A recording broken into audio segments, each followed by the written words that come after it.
Welcome to another edition of the Civ Battle Royale. My name is Dawkinzz, and let's get right into part 113. Okay, good evening, good morning, good afternoon, whatever time it is where you live, fellow CBR observers. My name is Vareya. Yeah, he left me a whole paragraph on how to pronounce it correctly, so I hope I got it, Vareya. Anyway, the pleasure is his to be narrating this week's rendition of the Civilization Battle Royale. We start this week with our weekly showing of original content, which is a ghost ball of Crowfoot. You're gonna make me cry, Pete. Pizza Carto. You sad time. He without a doubt went down with a bang, reviving civilizations left and right. He truly deserves the name of Necrofoot. In a total upset, the Blackfoot take #1 in the power rankings this week. Wait, you're telling me they're dead? Oh. Well, in reality, Brazil places first in the PR this week yet again, to the point where we all know it's going to happen, and every narrator says the same thing along the lines of, unsurprisingly, Brazil takes the #1 spot in the PR again this week. Will anyone be able to top them? But we all know nobody can. They're a top, not a bottom, or versatile. We are blessed this week with the beautiful map detailing the current state of the world, created by the ever so talented Vareya. All jokes aside, a map like this shows that anyone can become relevant. Here I am narrating a part and having my map in the album. To all you lurkers out there, you too can become relevant just like me. Our next map for this week is the usual installment of the tile-accurate map created by user Der Erlingkönig, which is a staple of maps for the BR. Showing off Brazil's ever-expansive expansion, Sabir's progression into a rectangle, and much, much more in the highly enjoyed tile-accurate format. Or you can check out Spherical Melon's Fancy Boy. We start off today with Brazil's capture of Portobello from Iceland. If you look to the right of the screen, you'll notice that Iceland, the Boers, and the Inuit have all made peace with Brazil. Sorry guys, but we're in total war. But with those peace deals, all invading troops are pushed out of enemy territory, as you can see with Iceland's big carrier fleet in the north. In this slide alone, over 50% of Iceland's navy shown are carriers. Moving to the Swedish front, Sweden has done a fine job on defending against Carnival, with no city captures this turn, which is, I guess that's an applaudable thing. I will applaud Sweden for how well they've held up against Brazilian partygoers, although Brazil may not even be pushing very hard on this front for all we know. Things have come to a temporary standstill on Sabir's western front as well. Brazil is making a push east of Kharkov, but they aren't really pushing into any one city, more so just the gap between the three. If Sabir can produce some more units and planes, I could see them retaking their lost cities from Brazil here. Chimgitura has fallen. Oh, not Chimgitura. I think that's the first time I've ever said that city's name, along with the hopes of Siberian supporters, as Brazil pushes through with ease what used to be a Vietnamese Siberian meat grinder. Mini Pedro is really not someone you want to mess with. Sabir holds on to Samarkand, which is the former Timurid capital. Who are they again? Does anyone even remember when the Timurids were in the game? Pretty sure they're before my time. Siberian troops march into Chamdo, facing only a mech artillery to resist them. Brazilian partygoers mosey their way over to Lhasa, but didn't capture any cities on this slide. Could we see the possibility of a revival of Tibet? The ghost Necrofoot advising Mini Pedro from his throne. My lord, we must revive the Tibetans. Think of the humiliation it would bring to the Trungs. Mini Pedro.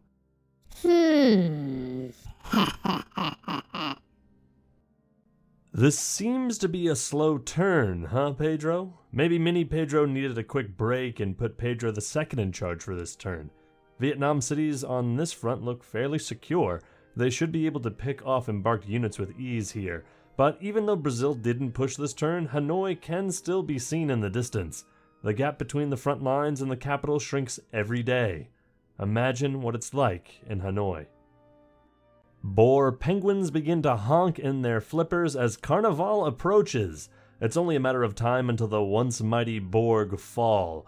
Maybe if Kruger is lucky, he'll get a spot in Pedro's zoo in Rio de Janeiro in the penguin exhibit. Vietnam retakes Jakarta, bringing along some beautiful border gore with it. In other news, Vietnam relentlessly continues to bomb my son. Oh, my son. But with no melee units nearby, the city looks safely Australian. Hang in there, little buddy. Henry Parks flies by in his private jet, observing his beautiful and healthy cities. Everything is fine. He continues on his flight to Canberra. Meanwhile, Brazil captures more cities in Japan and China, purely for the reason to grow Pedro's anime collection. He's becoming a total weeb, apparently. Well, Lunar, you got competition now. Australia retakes Kyoto from Korea, and Brazil's capturing of cities from Vietnam could be compared to a vomit green sword shanking a majestic green dragon. Seoul is also bombed into the yellow, but there doesn't seem to be any troop nearby that could take it. No captures on the Sibir Vietnam front this turn, but if you look at Sibir, you can tell that they've started to annex some cities. Specifically, Dalanzadgad and Beshbalik. Yeah. Vietnam's core also looks shockingly empty. They are possibly one of the civilizations who have lost the most due to this war. I'd also like to point out Sibir's transformation in borders from Imperial Germany to a literal rectangle. Best glow-up of 2018. The Inuit take the valuable city known as Drushina, likely securing their victory in the battle. Not quite. On the other hand, this slide is the closest we can get to where Mongolia's final city was. Yes, you heard it right. Mongolia has been eliminated, in a huge upset that nobody saw coming nonetheless. Mongolia, as one of the few Firaxis civs in the game, proved themselves to be quite resilient against other civs around the cylinder. He managed to hold on to his capital until just before the very end, where Kuchum proved himself to be the superior Khan in the end. Finishing 11th, that is likely Genghis's deepest regret, of not being able to finish in the top 10. Please, press F to pay your respects. Korea hasn't managed to capture any of the Inuit cities here, but they do show off a sizable navy and air force with 62 Korean air units on this slide compared to the White Walkers, who only have 33, and whose provisional capital of Sanijarak is in the yellow. All of Australia's Japanese holdings are in the black in terms of city health, but it looks like those cities will still hold for a while with their formidable carpet of troops. You're going to have to be quicker than that, Pedro, if you want your precious anime. The Brazilian-Australian stare-off continues as Australia sends a carrier and Brazil a cyber sub. Hate to break it to you, Henry, but you just don't bring a carrier to a submarine fight. Who's gonna blink first in this exchange? Though just seeing Brazil's navy in the distance, almost 12 million citizens of Coffs Harbour have died, leaving the city at a ridiculous size of 78.5 million people. Who even is this Koff? Why is he important enough to have a harbor named after him? It looks like the city was named after John Korff, who took shelter there from a storm. I wish I could just name stuff like that. I would have Dawkinz's 24-hour deli, or Dawkinz's 24-hour dog store, where you could pet a dog 24 hours a day. Brazil captures Hervey Bay from Australia, and the citizens of Bundaberg, that sounds funny, cower in fear as they cannot do anything to stop the endless spread of Carnival. What's this? Could it be that Brazil has lost a city? Australian troops valiantly retake Condon, giving a big middle finger to Pedro in the process. The sound of Carnival could be heard in the distance. "Aye, Captain! Brazilian troops are sailing straight for Port Royale. At this rate, they'll be here in hours. We can't stop them." Henry, in his drunken stupor, attempts to respond. What? I thought Brazil was stuck fighting the Inuit. Henry stands up and promptly collapses. Too much rum. Henry's advisors take Henry and escape to their provisional capital of La Habana, but their fate is sealed. Iceland has miraculously managed to hold on to Newfoundland for another turn against all odds. It's the small victories that count, guys. The Inuit have done a fine job of holding Brazil at this point, and it probably helps that every one of their cities in this slide is filled to the brim with what is probably plains. Couldn't you have done this when the front line was in Mexico, guys? Brazil might be getting a little cold with their progression of fighting the Inuit. The cold winds drowned out the sounds of Carnival momentarily.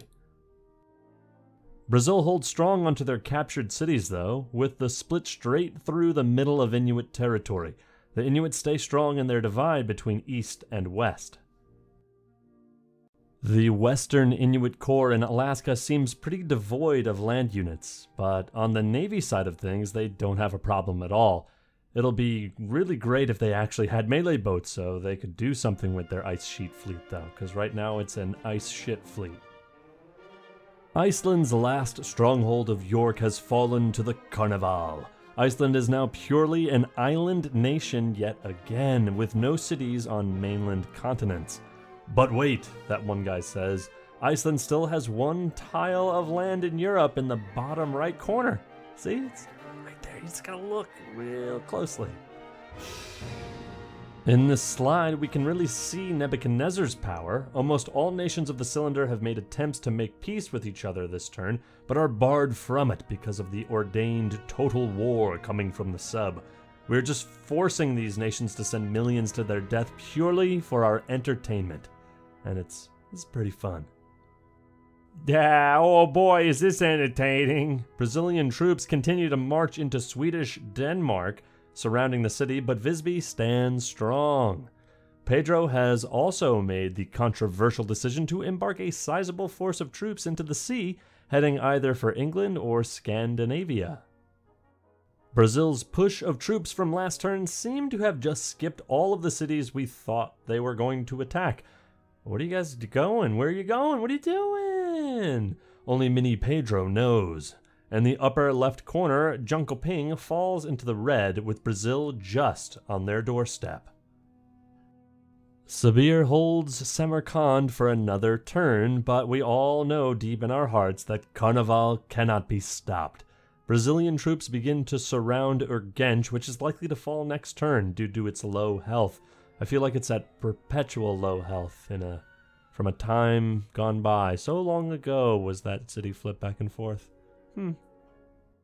Brazilian partygoers vastly outnumber the Vietnamese on this slide, but haven't captured any cities, those jerks. The mountainous region east of the Brazilian Raj may prove difficult to take from Vietnam. Between you and me, your army is kind of the laughingstock of the world. This is honestly what the world thinks of Vietnam at the moment. They still have a sizable amount of land and production at their disposal, but they have a country almost devoid of units. It is my prediction that Vietnam will be the next great power to fall. Korea just really isn't in a good place right now. With Sabir approaching from the north and Vietnam to the west, their days really are numbered. At least they didn't instantly collapse like some other nations we know. Ekenig, Kruger, Gustavus. Not the Blackfoot, though. They held the fight. No. We get a good glimpse at Korea's core here, save their capital of Seoul and some northern cities. While they do have a sizable air force, they really are lacking in land units to defend themselves and capture cities with. Also, how does Hamhung have 12 air units in it? I always thought that the maximum was 10. And I've played through games with Future Worlds mods, so what's happening? What's happening? This slide does very well to illustrate why I have so little faith in Vietnam. I mean, don't get me wrong, I love Vietnam as a country and what they stand for, but they have so little units in this slide, and this slide shows so much of their core as well. On another note, the city of Cao Mau has been settled. Yay! Just in time to be captured by the Carnival. Australia has one of the largest militaries in the cylinder, but you wouldn't be able to tell on this slide. If Vietnam could create some melee ships, which, thinking realistically, they really won't, they could easily take cities they border on the coast, all of which are in the red. We get a look at Australia's Antarctic colonies, and it's looking like Kwandon is going to be retaken by Brazilian XCOM's next turn. We can also see the southwestern tip of Brazil's mainland empire, specifically showing off their navy, and what a navy it is, which if you look hard enough, you will see a single melee ship. Good grief. I don't like you, Pedro, but I have to admit, you've got me on this one. The citizens of Bundaberg begin to feel the pain as Brazil arrives. With a grand total of 4 melee ships, Brazil at this point is completely unstoppable, and will without a doubt capture Bundaberg. Hope those Australians like to dance. As we move to the Inuit front, the Inuit have done well again in holding off Brazil's Carnival. With a good carpet, it's looking like they'll last for a little bit, but Brazil's waves of party never stop. They're like Slims and Mackenzie. Why exactly are the Inuit holding off Brazil now? Why not at the start of their war? Brazil has captured the city of St. John, further pushing the Inuit out of southern Canada. They haven't made any gains on any other Inuit fronts, though. Could they be building up troops for another push? Keflavik has been captured by the mighty Pedro, with Husavik looking soon to follow. Iceland held the entirety of Newfoundland under Brazilian siege for about 2 turns, which is so impressive. And if that isn't a win, then I don't know what is at this point. When you really think about it, I believe almost every single slide we've seen this part so far has included Brazil. For an upcoming part, we should have a pro-Brazil narrator and just narrate from the point of view of a Brazilian, providing pro-Brazil propaganda. I'm into it. In the Caribbean, we can really see how badly the Bucks fared this turn. With only 2 cities left and both of them in the red, we might all have to prepare our F keys for next turn, folks. Whoa, or should I say of course. In a huge upset that I actually didn't see coming, Brazil comes in and takes all 4 cities in the Western Pacific from both Australia and Vietnam. They were too busy dilly-dallying. Who knows how many more cities Brazil could take like this, acting as the cleanup crew to other nations that just duke it out in an endless meat grinder. Brazil also captures Kyoto and Wakayama from Australia, and the city of Gwangju has been nuked off the map by either Korea, Australia, or Vietnam. Who knows? Brazil is starting to make quite some headway into Asia here. The end could be sooner than we all expected. Korean cities gain a bit more health and hold off from enemy forces this turn. The Koreans still remember Pyongyang in all of its greatness and fight on another day to remember its name. Brazil still holds Ambarchi as their forces either prepare for an outward attack or just wait for people surrounding them to be surrounded themselves by Brazilian reinforcements. For some odd reason, Gwangju is the only city in this slide which has full health. It is an immortal city. A Siberian robot infantry captures Fujian and laughs in robot at the Brazilian XCOM who couldn't. And the Brazilian XCOM can't do a single thing to stop it because it isn't his turn. Brazilian troops also continue to flow into West Vietnam, and while they haven't captured cities yet, they sure are bound to soon. Sibir boasts a sizable carpet of units compared to their neighbor of Vietnam, with Vietnam having a total of 3 units to defend Giangese and Hoi Lu. Sibir stands to make some good gains into Vietnamese territory. With both Guangzhou and Otrar at or almost at 0 health, it looks like Sibir will capture them soon, causing Vietnam to lose even more cities. I count a total of 13 Vietnamese land units on this slide. That's only 3 more than Korea, and they only have a snippet of their land in the shot. Samarkand and Urgench have fallen to Carnival, but Sibir has enough troops near Samarkand to make me believe they might be able to take it back. That's just another capital to add to the ever-growing list of Brazil's capitals. Whose capital is that? I don't remember. In my personal opinion, the capital scoreboard chart should be renamed to how close Brazil is to winning. Sibir has a startlingly low amount of troops on this front. This is the front that you want to be defending, Kuchum, so better change shit. On the contrary, Brazil has a very powerful looking force marching east. With Kuvola having 0 health, it is definitely poised to fall next turn. Sweden, in an amazing upset, manages to lose no cities on this turn, or on this front, we should say. But you can tell that Helsinki was flipped due to the resistance in the city. Sweden doesn't have too many troops, but they are making the ones they have count. Sweden holds all their cities on this front as well. They have managed to pick off most of the Brazilian troops invading Visby, keeping the city safe for now.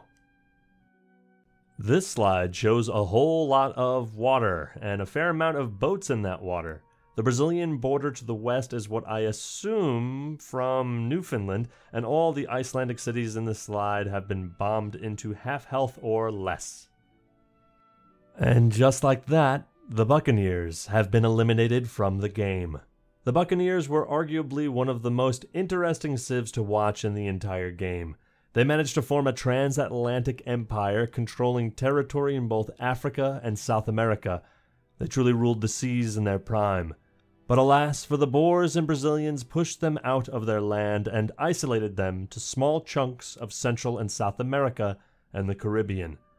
The Buccaneers, in my opinion, had probably the coolest looking borders in their prime. Just the combination of Africa, the Caribbean, and South America made for a really nice looking country. I believe losing Africa to the Boers was inevitable, but defeating Brazil was a real possibility at one point. Just imagine what the cylinder would be like with a defeated Brazil. Oh, how the world would be different today. And to think, too, this turn the Buccaneers and Brazil somehow made peace, if not for total war. The Bucks would have still been alive today. Finishing in 10th place, the Buccaneers are one of the 10 civs that made it into the top 10. In an upset, many thought the Boers would be eliminated first due to their absolute lack of strength to defend themselves, but no, it was the Buccaneers. Henry, you absolute madman. Never change. Pour a glass of rum out for our boy Henry. F. As expected, Husavik falls to the mighty Carnival, and with that, Iceland has been eliminated from mainland North America. Pedro focuses his troops on Hafnarfjordur, which will inevitably fall soon. The Inuit somehow hold for another turn, but Brazilian troops are on the offensive. With the Inuits' large air force, they may yet be able to hold out for a short while longer. The Brazilian Carnival marches west into Inuit Alaska. Ekanic sends some carriers down south, appearing to try to retake Kankingtanik. Should we tell him? The great Bundaberg has fallen. Known for Bundaberg rum, it seems only fitting that it fell on the same turn as the Buccaneers. As we speak, Brazil is slowly making gains in the Pacific, slowly approaching the Australian mainland. We end this week's segment of the Civ Battle Royale with the fall of Quandan once again to Brazil, looking to be quite securely in Brazilian hands, as a matter of fact. Being honest, I feel like this slide is mainly here for the mappers of the subreddit, so they actually know that this city flipped, because I personally know that I never would have noticed it. It has been an honor to narrate this part of the CBR, and I hope to contribute even more to the community in the future. This is user Vareya, signing off until the next time I narrate, which will presumably be in the CBRX, or CBRX, however you want to pronounce it. P.S. For all you people wondering about the Boers, they are still in fact alive. With my screenshot of the game being more detailed, I can say that with 95% accuracy that the Boers are still alive and honking. And with that ends another week of the audio narrations. My name is Dawkinzz. Thank you very much again for joining us. We're going to be wrapping up pretty soon. Civs are falling left and right with this total war, and a swathe of green is sweeping the continents of the world. So if you like this video, please like and subscribe. Follow me with whatever. And join us on the subreddit. If you aren't on the subreddit, come on, go. That's where all the magic happens. Reddit.com/r/Civ Battle Royale. Anyway, we'll see you next time.